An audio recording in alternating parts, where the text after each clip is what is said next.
Hey guys, Rick here. So today I wanted to talk to you about my tomato trellis. So the support, I've been getting a few questions on it, and I kind of wanted to show you the setup. So here it is. It is 20 foot long. And there are 1/2 inch pieces of conduit, and and they come in 10-foot sections. So I needed 4 just for the top, the length of it. And this one is, I didn't cut any of them down, so I think I ended up buying 20 of them. I didn't use them all, but here's what I did.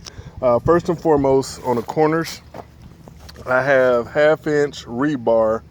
They come in 4-foot sections from Home Depot, or you can get them in 4-foot sections, or you can just get them in 10-foot sections and cut them in half. I actually just bought these in 4-foot sections because I didn't feel like cutting them. So I got some rebar, 4-foot. I drove it 2 foot down into the ground, leaving 2 foot up, and I just slid these over top of them. I have them on all 4 corners, and from that point, I was just piecing them together. So the top here is 10 foot on this side. I cut another piece of rebar. I think that is probably about 2 foot. Let me see here. Yeah, it's roughly 2 feet. And another 10-foot piece there. And over here, I have, these are also 10-foot pieces that I really drove into the ground for support. And I have these spaced 5 feet apart from the end, 5 foot for a brace there. And this is where the one meets that starts the new piece of conduit there. So just built it that way. A lot of support, so it's very sturdy. And I don't think the wind is gonna end up ripping this guy out here. Now, as far as my connecting pieces, I use PVC. Well, let me take it back. Here I used just a regular conduit connector. I have one here and one here. But for most of it, I used PVC that I had used a self-tapping drill, self-tapping screw to get through it. I did that for a couple reasons. One is because I couldn't really find pieces that were made metal for conduit that looked like T's, and particularly this one. I couldn't find this one at all. This one breaks off into, it's like an L with a, I forget what it's called, it's an elbow. So it breaks off into down, well, if I was to say it, it'd break out south, west, and down. So I couldn't find any metal pieces like that. And if I did, I'm sure they'd probably be about $10 each. So the L's that are made for these are roughly $6 each. So I found just buying a bag of these pieces here was a lot more inexpensive, and I could also secure it the way I needed to with the self-tapping screws in there. So that's how that looks there. The twine is belling twine that you can pick up at Tractor Supply Company, or just some kind of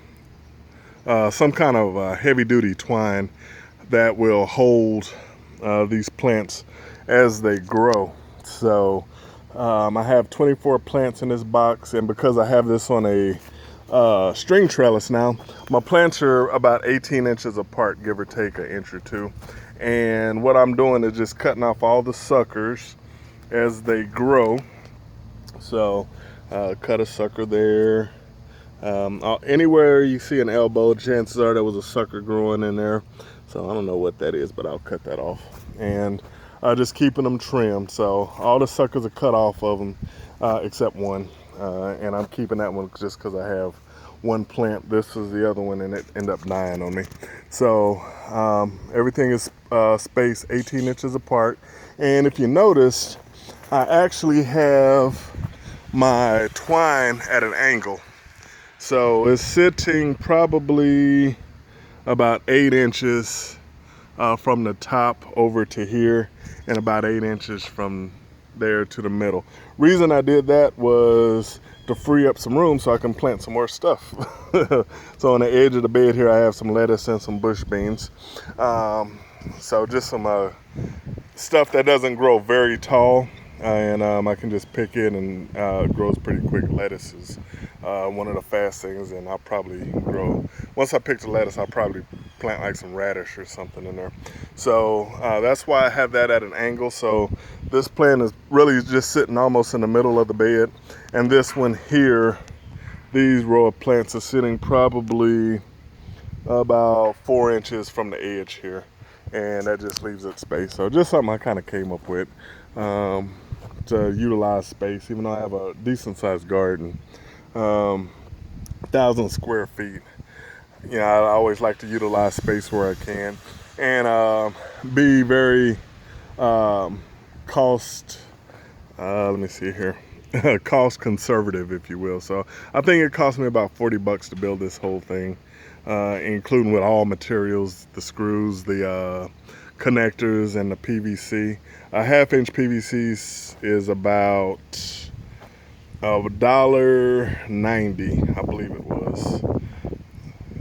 Yeah, around $1.90, I think, for all the pieces, and about roughly 20 pieces. Let me see.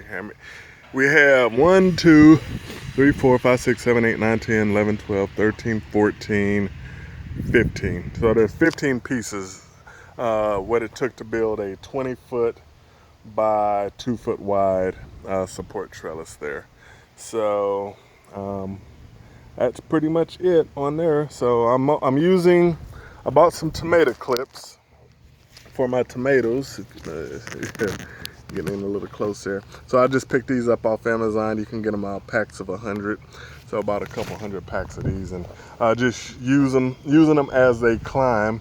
And one thing I'm probably going to end up doing as soon as they get probably as tall as I am, which is about right here. That's about 6 foot or so, somewhere in this area. About 6 foot is, I might reinforce and run some brand new baling twine. Being that this is the first year I'm doing this, when I attached this stuff inside the ground with some stakes, all of it eventually rotted. So these are just, the only thing that's supporting them now is the tomatoes. So I'm not sure if they'll end up weathered like that, but them being in the ground, let me see if I can actually show you. Okay, right here. So this is the end. There's some stakes deep down in the ground, probably 2 inches down, that I tied these in before I even planted my tomato plants, and all of them end up rotting. So I guess that was actually to be expected, but I'm not sure if that's going to happen here with the rain and the sun hitting it. So just for safety factors, I'm gonna, when the plants get taller, I'm going to probably use some more baling twine and then just reinforce it. So I'll just have these 2 pieces, and if this one ends up breaking, the other one will still be good there. So yeah, I'd hate for 24 plants to fall. So all right guys, so that is my tomato trellis, and everything else is going good here. So I saw my bee Hank a little earlier today. I think he's out for the day. Sir Dudley, that's my doggy. Little happy joker. So all right guys, that's the update for my tomato trellis. So thanks for watching, and we'll see you next video. All right, bye.